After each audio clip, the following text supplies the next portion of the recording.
sound the best, but it's still a profit. Hello everyone and welcome back to my channel. If you're new here, my name is Catherine. My small business is called Cat's Corner, where I make and sell handmade punch needle and tufted products, and I also teach you how to punch needle. As promised, this is my market overview video. So I had my first market of 2025 the Saturday just gone, which was the 1st of Feb. Like I said in my market prep video, it was a market that I really enjoy being at, like great vibes, everything is fun about it. I didn't get much footage. I've got a little bit that I think I'll just like overlay as I'm speaking to you. So at the start of the market, it was actually pretty busy. There was quite a few people coming in. I had a really good location. As soon as you came into the first floor of the market, I was right on the right. Quite a few people coming in throughout the day. Even at the end when we were packing up, there was still people coming in. There was a few quiet times, but there weren't too many quiet times. February is probably a good month to do a market because people have finally been paid after that long stint through Christmas. As for my stall, I think because I haven't done a market in a while, I had to sort of get back into the flow of doing a market. So for me personally, I was sat down the whole time. For my part, I could have maybe been a bit more visible. I normally wait for questions to be asked, but I am aware that my products, especially the coasters, especially the car coasters, unless I explain what they are, people don't really know what they are. However, this time round, I think my marketing made a big difference because I didn't have to tell anyone what a car coaster was. It was much clearer than all of my previous markets, so that was great. Car coasters were the best seller. So in terms of sales, I sold 5 sets of car coasters and 1 mug rug. It's not too bad.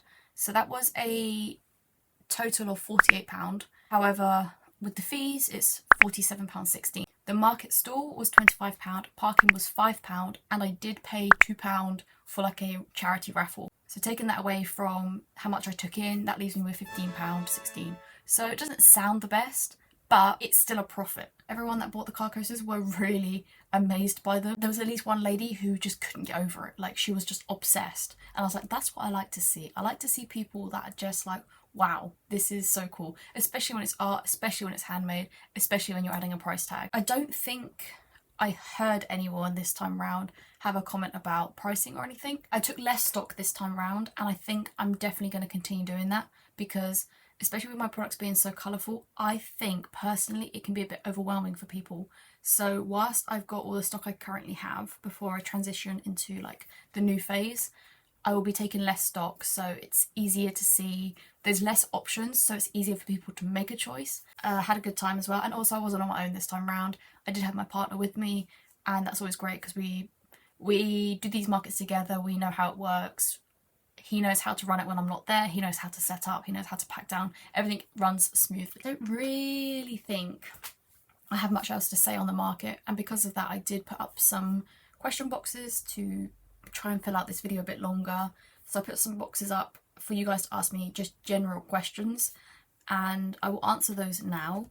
So the question is, love your work dear. One question, does the work not come out if anyone pulls at it? And second, is it washable? One of the great things about punch needle is that when you're using the correct supplies and the correct technique, you don't need any adhesive to keep the loops in place. The idea of punch needle is that the technique itself is durable enough just to withstand everything just being literally yarn punched into some fabric. In terms of it being pulled out, like anything, especially when things are handmade, depending how much you pull at it, there is a chance it could come out. So I've got 2 examples here.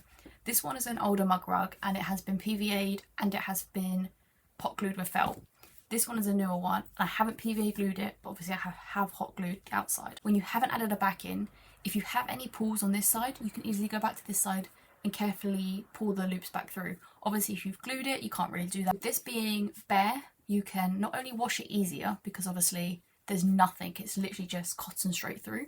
So it's easier to wash, and it's also easier to fix any problems that you've got. Whereas if you back it, the only thing you can do is snip off any of the problems that you've got, and obviously this adds an extra issue when it comes to washing. So in terms of it coming out, like I say, this has been PVA'd, felted, hot glued. I'm going to pull it in now and we'll see how well it stands up. So I'm really giving it a tug there, and all it's really done is looped a little bit higher. It's looped really slightly, so you would have to really take force to pull out the loops. I'll show you on one that hasn't been glued and we will see if it is the same. It is looped a bit higher than the others, and because I haven't backed it, I should be able to just push that loop back through to the other side. Perfect. Second question, is it washable? I always state that punch needle coasters aren't machine washable. Now, in saying this, I literally tested out machine washing a few of my different products yesterday. I tested out keyring, mug rugs, car coasters.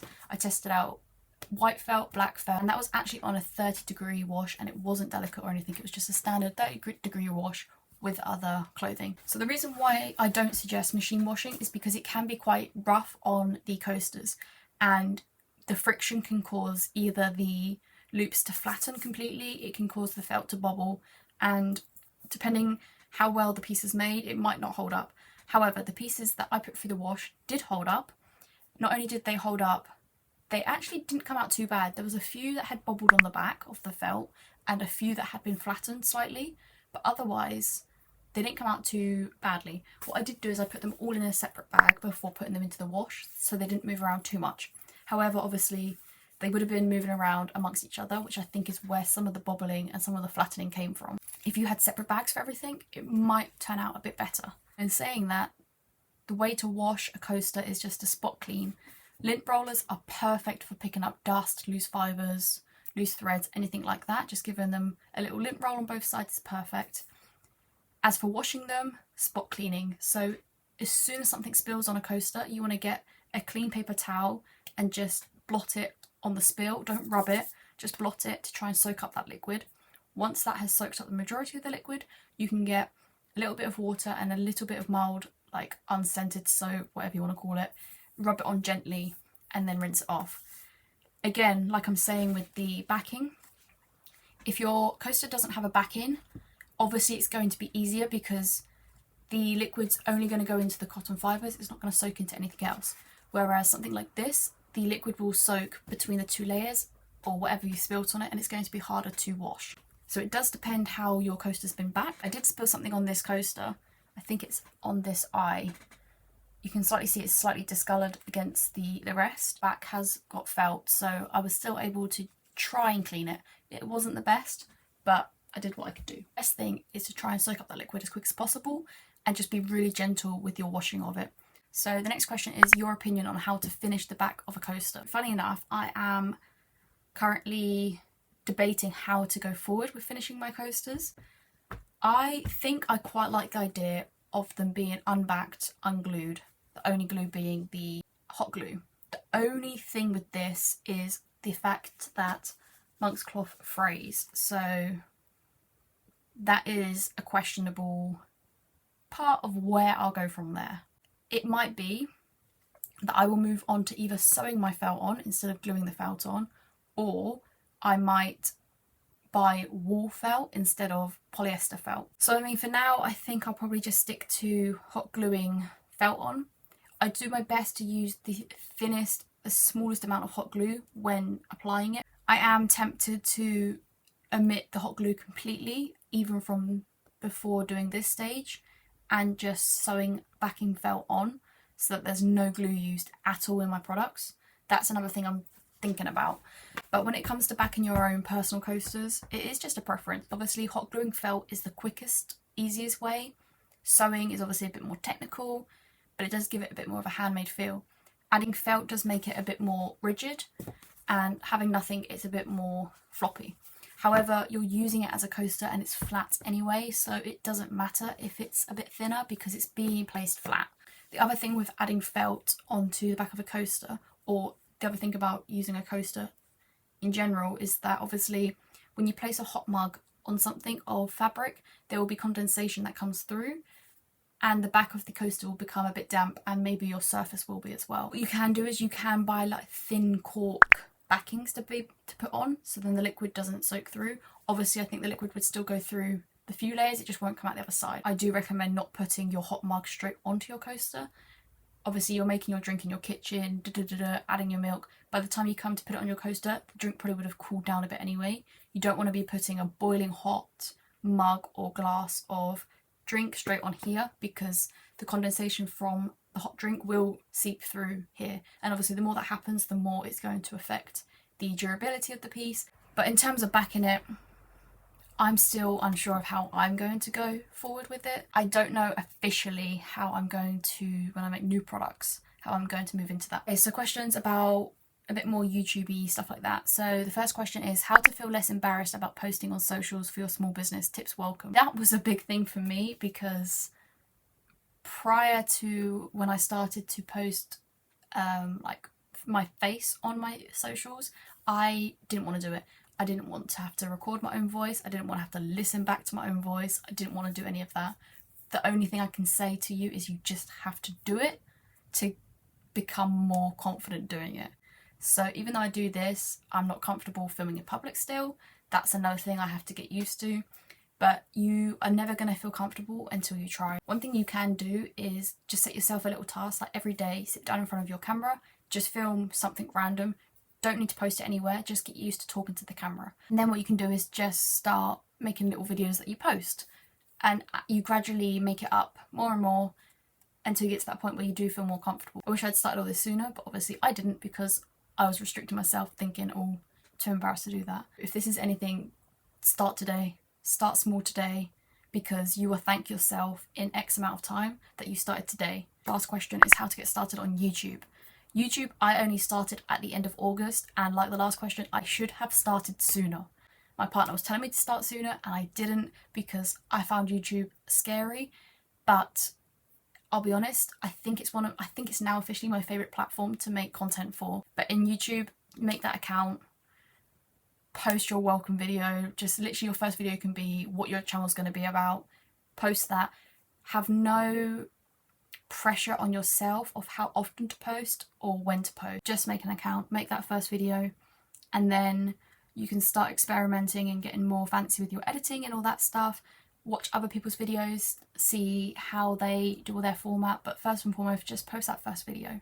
Like with the feeling less embarrassed about your socials, just post those videos. As always, if you have any questions you do want answered at any point, put it in the comments, message me, put it anywhere so I can help. In terms of me and my week, I have been going a bit crazy with lots of different things when it comes to running a business. I'm going to be updating all my listings to make sure things are a bit more clearer. I've already updated my rug care page. I want to print out some rug care slips that can go with my orders. I did it at the start and then I stopped doing it and I was like, I really should be doing this because when you hand make something, you need to let the user know how to use it and how to use it safely. They need to photograph my embroidery hoops because I've changed the fixings on them. I need to go to Hobbycraft today, have a voucher to spend. I also need to film a new how to punch needle video. I don't know if I've said before, but I want to put the making the mug rug and the back in the mug rug together so it's easier, because at the moment my highest video is how to punch needle, but you have to then watch another video to finish it. And I think I was just being lazy at the time of filming, to be honest. I have put up the February templates for Patreon, so if you are a Patreon member, you now have 2 free templates that you can use for your own personal use. And I need to film the February video for Patreon. I'm not sure yet what your video is going to be. So what I mean by that is every month there'll be an exclusive video on Patreon about punch needle. January's was all about details and definition, but I'm not sure what February's is going to be. So I need to look into that. I've waffled for a while now. Yeah, I don't know. My brain's a bit frazzled because I've got so many different tabs open. I'm doing too many different things at once. But I'm trying to make sure I'm getting everything done properly. I did try a new art medium the other day and I did film the video for YouTube, so that will be coming soon, which reminds me I think I need to edit that video. I'm not sure if I've even put it into my video editing app. I completely forgot about the video, to be honest. So there is a lot going on. I need to add those things onto my to-do list. I hope you enjoyed the video. I hope it helped. Any questions, let me know. If you want to join the Patreon, same username as everywhere else, Cat's Corner. And please do like, comment and subscribe. And I'll see you next time. Bye.